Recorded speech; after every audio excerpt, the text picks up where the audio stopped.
ovako, mi smo udruga Bedem ljubavi, osnovani smo još 1990.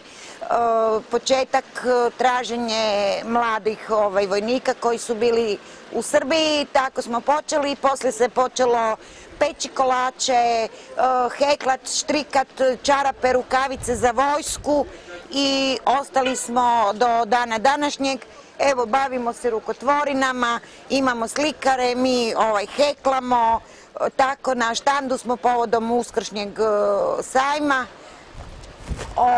Da malo imamo, pošto jako malo sredstava dobivamo, i knjigu smo izdali i sve, pa onda malo novčića za udrugu i tako.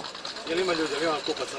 Ima, zadovoljni smo, išli smo sa jeftinim stvarima pošto znamo da je kriza i super sam zadovoljna.